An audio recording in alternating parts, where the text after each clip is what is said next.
Teman-teman mahasiswa, kita bahas RPS dulu ya, atau Rencana Pembelajaran Semester. Jadi, saya mempunyai beberapa kelas ya, di luar Stikes. Dan uniknya, untuk bahasa Inggris, untuk pendidikan agama Katolik, itu saya mendapat kelas bahasa Inggris ya, di Undip.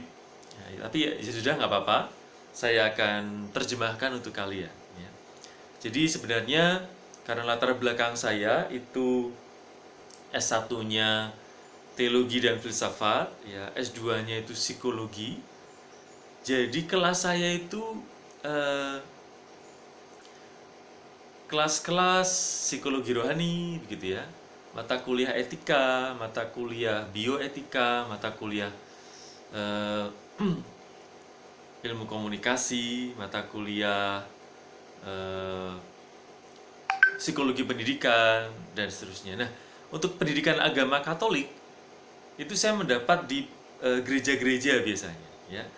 Kalau di kelas kampus, universitas, atau perguruan tinggi, saya mendapatnya pendidikan agama Katolik yang international course. Jadi saya harus membaca dalam bahasa Inggris. Tetapi nggak apa-apa, ya. Kalian bisa terjemahkan juga dengan aplikasi. Tapi saya akan mencoba menjelaskan, menerjemahkan kepada kalian. Oke, main purpose atau tujuan utama ya untuk kelas Faith Formation ini atau formasio iman atau pendidikan iman agama Katolik. Jadi tujuannya adalah pertama-tama kita mencoba mereview kembali ajaran iman ya yang dikemukakan oleh gereja, terutama di Konsili Vatikan kedua. Jadi konteks Konsili Vatikan kedua itu gereja Katolik mencoba untuk merumuskan kembali iman seperti apa toh yang perlu dijalankan, yang perlu dihayati di zaman sekuler ini. Kita tahu zaman sekarang adalah tidak melulu berbicara tentang rohani, tetapi biasanya yang menjadi dominasi waktu utama manusia adalah hal-hal duniawi. Orang mencari uang itu bisa 12 jam, 20 jam sehari. Untuk doa mungkin hanya 1 menit sehari. Ya. Itu yang dinamakan dunia sekuler. Fokus orang itu lebih banyak pada hal-hal duniawi daripada hal-hal yang rohani. Memang begitulah dunianya. Bukan hal yang baik, bukan hal yang jelek. Kenyataannya demikian.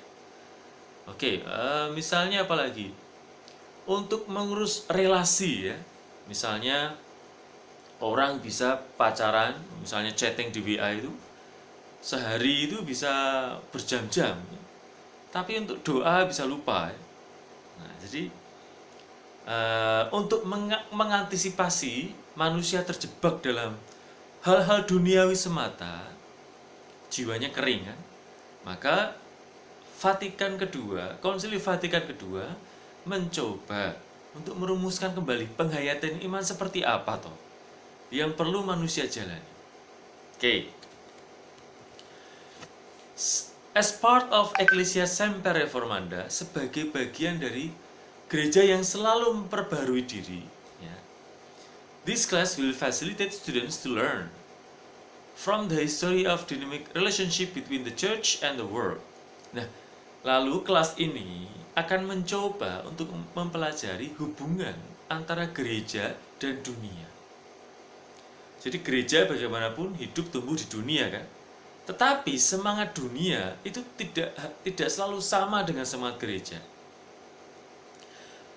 Misalnya apa Pak? Misalnya kalau semangat dunia ya, kita tahu orang-orang dunia itu pengennya kaya, pengennya berkuasa, pengennya menikmati kenikmatan hidup seenak-enaknya begitu ya.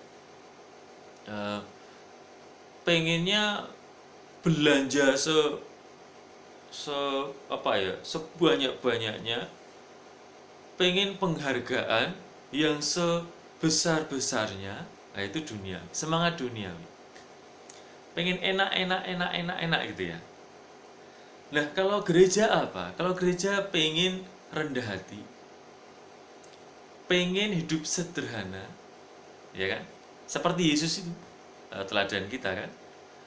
Pengen kalau ada masalah ya diselesaikan baik-baik, pengampunan, sukacita, bukan sukacita yang semu ya, tapi sukacita yang sejati, yang mendalam, yang dari hati. Bukan hanya masalah nafsu saja, tetapi masalah kebahagiaan bukan karena masalah memenuhi nafsu, tapi kebahagiaan karena memenuhi kerinduan spiritual. Metaforanya adalah kalau kalian makan makanan enak ya, gulai